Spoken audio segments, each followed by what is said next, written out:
Buenos días, mi nombre es Laura Valentina Ramírez y el día de hoy voy a hablar un poco sobre la prebacteria intermedia, la cual es una bacteria que es la responsable de las enfermedades en la parte de la encía, como lo es la gingivitis y la periodontitis.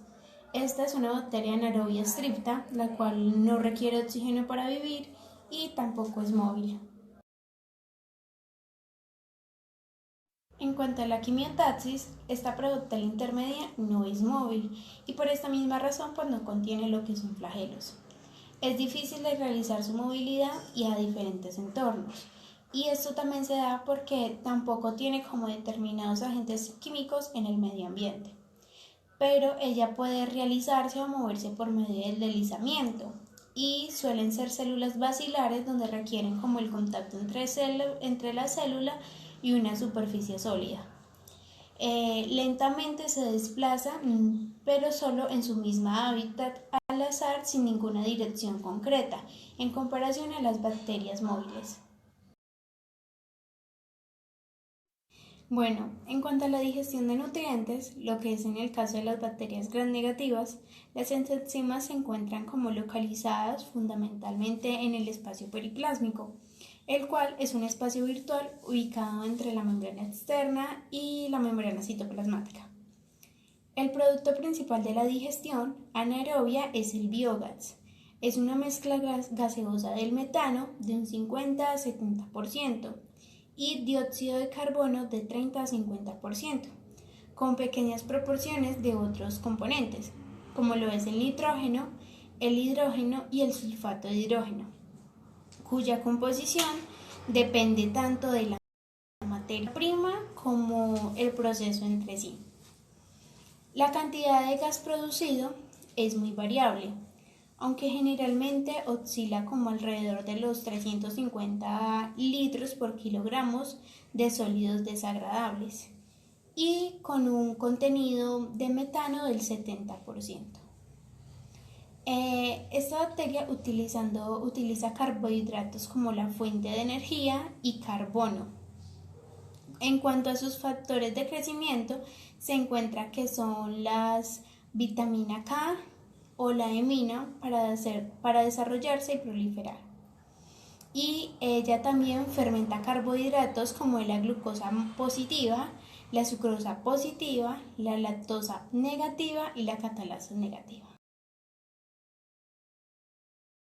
En cuanto a la absorción, bueno, es el proceso por el cual las moléculas sencillas que surgieron mediante la digestión o que se encontraban como tales formas naturales en el entorno bacteriano, una vez salvada la barrera de la pared celular, ellas penetran en el citoplasma tras atravesar la membrana citoplasmática.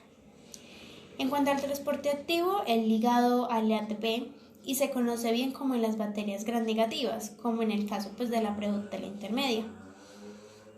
Unas bacterias ligadoras existentes en el espacio periplásmico, las mismas que participan en la quimiotaxis. Ellas se unen a la molécula que se ha de transportar y a continuación reaccionan con las permeasas para desplazar las sustancias al interior de la célula. Al parecer que la hidrólisis del ATP es la que induce los cambios de conformación, los cuales son necesarios en las proteínas de la membrana. En cuanto a óxido de reducción, pues oxidación es donde se pierden electrones en una sustancia y reducción es la ganancia de un electrón en una sustancia.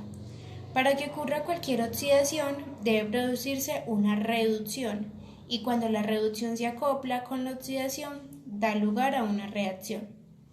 En caso de la bacteria, que ella solo puede vivir en ausencia de cantidades significativas de oxígeno y bajo potencial de R2, en este caso sería menos 0,3 voltios, los sistemas enzimáticos funcionan en ausencia de oxígeno, utilizando como aceptores de electrones a sustancias orgánicas o inorgánicas, como sería el nitrato, el fumarato y el sulfato. Y su potencial de reducción se da en un agar de sangre anaerobio con un pH 7, es decir, neutro, y esta bacteria es anaerobia estricta, es decir, que crece en ausencia completa de oxígeno.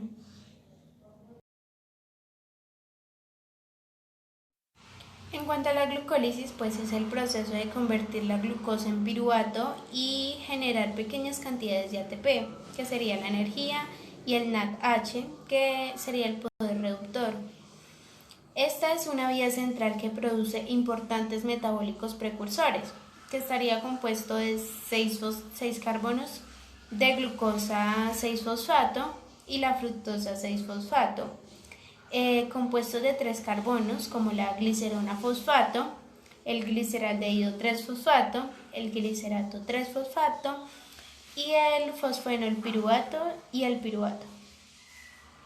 La acetil-CoA, otro metabólico pues precursor que es muy importante, se produce por descarboxilación oxidativa del piruvato. Cuando se examinan los genes enzimáticos de esta vía en genomas completamente secuenciados, los pasos de reacción son los compuestos de 3 carbonos desde la glicerona fosfato hasta el piruvato, un módulo central conservado, que este se encuentra en casi todos los organismos y que a veces contiene como estructuras de operón de genoma bacteriano. La gluconeogénesis pues es una vía de síntesis de glucosa a partir de los precursores no carbohidratos. Es esencialmente una reversión de la glucólisis con variaciones menores de rupturas alternativas, como sería en el caso de la prebacteria intermedia, que no requiere de oxígeno. Entonces, en una reacción, el material final sería el mismo que el inicial y teniendo una denominación de fermentación, es decir, hay reordenamientos moleculares que la bacteria puede disponer para cierta cantidad de energía. Es decir, en ausencia de oxígeno, las células pueden usar otras vías más simples para generar el NAD más y en dichas vías el NADH dona sus electrones a una molécula aceptora en una reacción que no genera ATP, pero genera NAD positivo y la glucólisis puede continuar. Y las bacterias pues prefieren como de carbohidratos para la fermentación. En la respiración, pues en la prebacteria, la cadena de transporte no contiene citocromos ni estructuras similares con grupos de hemo y sí ferroxidasas, que son como las proteínas férricas de dichos grupos. Los electrones son transferidos a una sustancia inorgánica distinta a la del oxígeno o a un compuesto orgánico como el fumarato. Esta bacteria puede usar la fermentación, un proceso que convierte el piruvato en ácido láctico o en etanol. Alternativamente, pueden llevar a cabo respiración anaerobia, un tipo de respiración celular que causa una molécula distinta del oxígeno, como el nitrato o el sulfato, como aceptor final de electrones de la cadena de transporte de los electrones. En la fermentación, pues el piruvato que fue producido en la glucólisis, este no continúa su oxidación ni hacia el ciclo de ácido cítrico y tampoco funciona la cadena de transporte de electrones. Dado pues que la cadena de transporte de electrones no funciona, el NADH que se produce en la glucólisis no puede entregar allí sus electrones para regresar al NAD. Entonces, pues el propósito de las reacciones extras en la fermentación es regenerar el acarreador de electrones NAD más a partir del NADH producido en la glucólisis. Bueno, las reacciones adicionales pues logran esto dejando que que el NADH entregue sus electrones a una molécula orgánica, como lo puede ser el piruvato, que fue el producto final de la glucólisis. Esta entrega pues permite que se continúe la glucólisis al asegurar un suministro constante del NAD+,